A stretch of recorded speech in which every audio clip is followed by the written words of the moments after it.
verse for today is in Philippians chapter 2, verse 14. Do everything without grumbling or arguing. Grumbling or arguing. Uy, do everything without grumbling or arguing. Parang may nagpaparamdam ah. When you are told to do something that you don't really want to do, how do you respond? Galit ako. Nagdadabog. Si ate po, anong ginagawa? Si Charles po, anong ginagawa? You have How to can you change avoid it. grumbling about doing what you don't want to do? I don't avoid it. How can you avoid grumbling about doing what you don't want to do? Ano sa tingin niyo pwede niyo magawa? Nothing. Ha? Oh, come on. Ano? Ako, usually, kapag kunwari, may pinapagawa sa akin tas ayaw kong gawin, ang pinapasok ko sa utak ko is, you are a servant of others. Be a servant of others. Lagi ko sinasabi yun kasi, ang hirap, Chloe, okay. ang hirap alam yun, ang hirap gumawa ng mabuti sa mga taong hindi mo gustong gawa ng mabuti. Kasi hindi ka nakaka-receive ng ganun din sa kanila, di ba? Pero, when you always remind yourself na, you have to glorify the Lord in everything that you do, and at the same time, you are called to serve other people, di ba?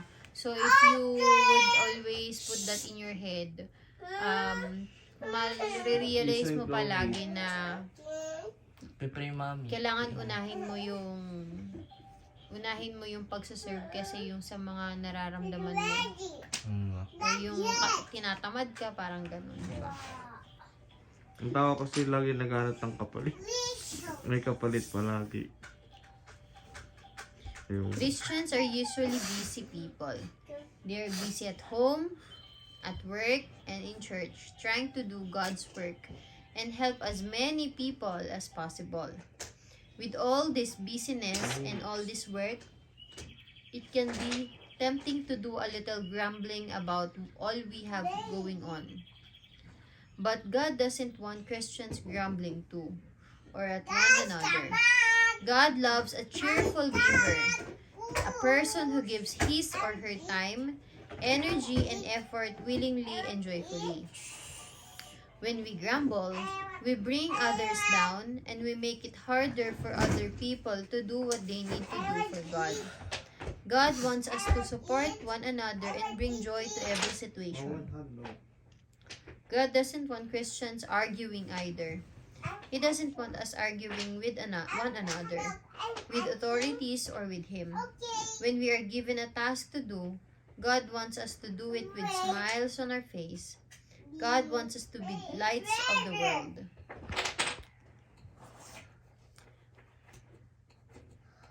Ako sa totoo lang, ayaw ko kapag ang mga anak ko nagtuturuan. Ayaw ko kapag nag-aaway sila, 'di ba? And I think ito yung sinasabi rin ngayon sa DBS natin, na God doesn't want us arguing with one another. God doesn't want us grumbling. Kasi gusto niya kapag gumawa tayo ng mga bagay, is may pagmamahal at pagkukusa, 'di ba? And nang masaya tayo, gusto niya masaya tayo sa ginagawa natin. Tatandaan niyo, tawag nito, hindi importante kung malaki yung ibinibigay mo, malaking amount yan, or malaking effort, malaking oras ang ibinubuhos mo para sa isang tao. Kung hindi ka naman talaga 100% parang willing, or baka ginawa mo lang yun kasi napipilitan ka, syempre mas maganda at mas gusto ng Panginoon ang pagtulong ng may pagmamahal, pagtulong dahil gusto mong tumulong, 'di ba? Ako, aaminin ko, maraming pagkakataon na nag-grumble din talaga ako, nagko-complain ako, 'di ba? Pero at the back of my head. Ang maganda lang kasi kapag kunwari, nagdi-DBS tayo, di ba? At the back of your head, iko-correct mo ang sarili mo or someone will correct you. The Holy Spirit will correct you sa iniisip mo. And tutulungan ka niya niyang ma-overcome yun. Last time, ang nangyari sa akin, ayoko talagang gawin. Ayokong gumawa ng mga bagay na yon, 'di ba?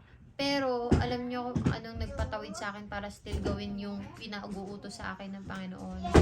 Through prayer. Hindi yung prayer na Lord, ganyan. Kundi yung habang ginagawa mo yung bagay na yon, is sinasabi mo, Lord, tulungan mo ako maging mabait, tulungan mo ako maging patient, habang ginagawa mo yung mga dapat mo, yung pinapagawa sa iyo ng Panginoon, di ba?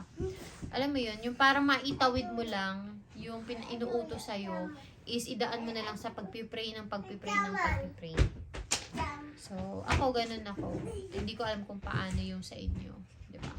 Pero, yun yung nakakatulong sa akin, na habang kahit ayoko yung pinapagawa sa akin ng Panginoon, magpipray ako all throughout hanggang matapos ko para mabigyan niya ako ng strength na magawa ko yun ng bukal sa loob ko, 'di ba? So, yun.